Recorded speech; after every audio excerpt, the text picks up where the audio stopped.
Tu abuelita ya te ha contado sobre los fantasmas de acá de la isla.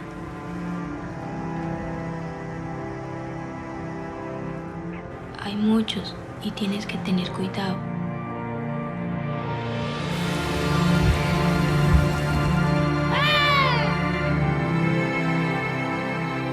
Ay, espéreme.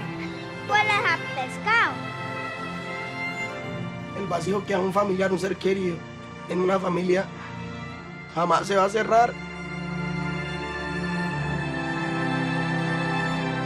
Y jamás puedes decir que puedes perdonar.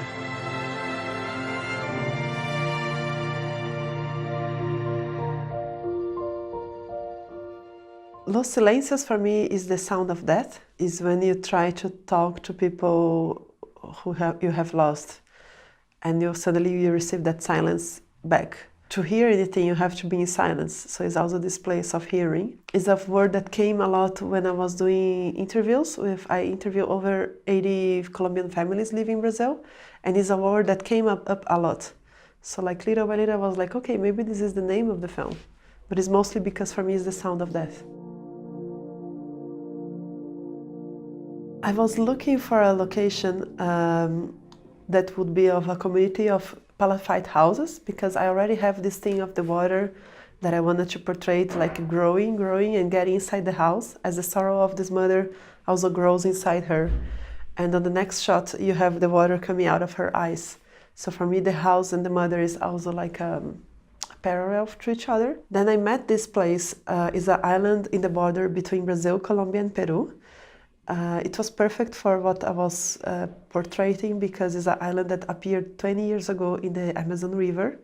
It's habitated only by immigrants from all over the place. They say they don't belong to any country because it just appeared there and no country takes care of their trash or lights or anything like that. This is a film that takes place in borders between cultures, borders between languages, between worlds, alive and dead people. So it was perfect. The island also stays 4 months underneath the water and 8 months over the water. So it was just very cinematographic, and it fits perfectly with the subject that I was talking about. I believe in South America we have a more quotidian contact with the metaphysical somehow. Maybe because we are closer to our indigenous ancestrals or African ancestrals. But it's very common for you to get advices from the dead or to get blessing from the dead. And it's not a scary presence, it's a loving presence. It's somebody, your ancestors are taking care of you as you're taking care of them. So I wanted to portray that in that way. Also in the island, they do have this cosmology very strong. So they say that sometimes you have to be careful, because sometimes a spirit can get inside you and make you do things that you don't want.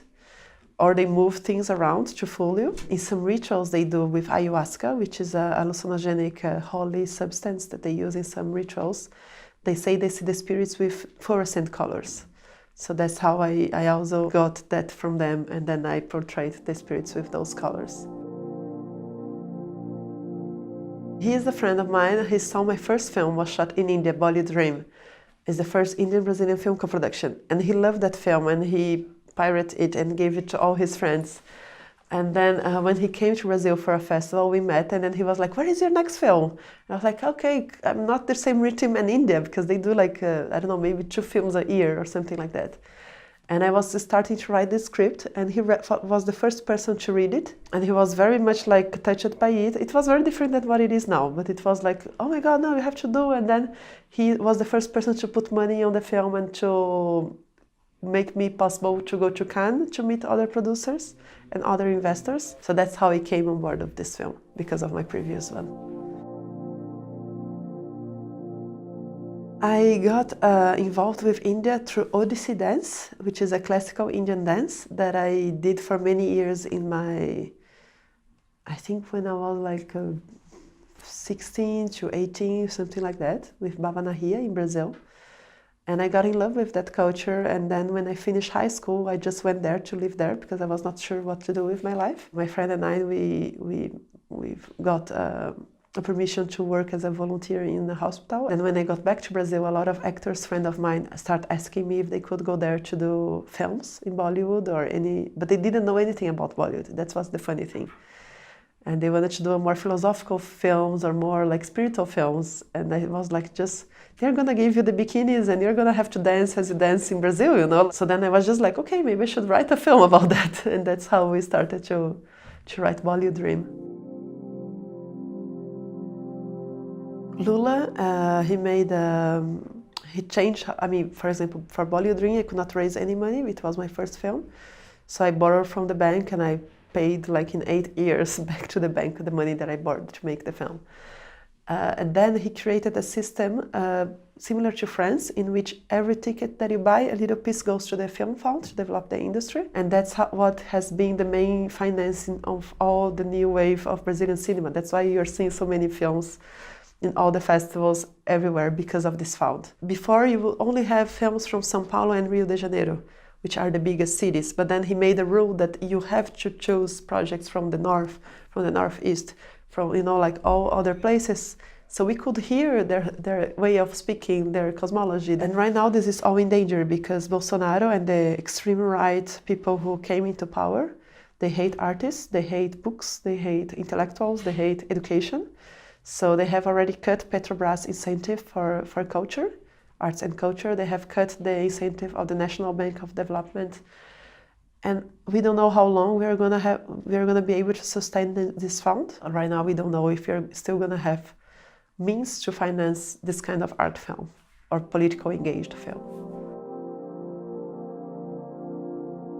Well, we are now passing through a very challenging times. We are seeing democracy being destroyed in front of us.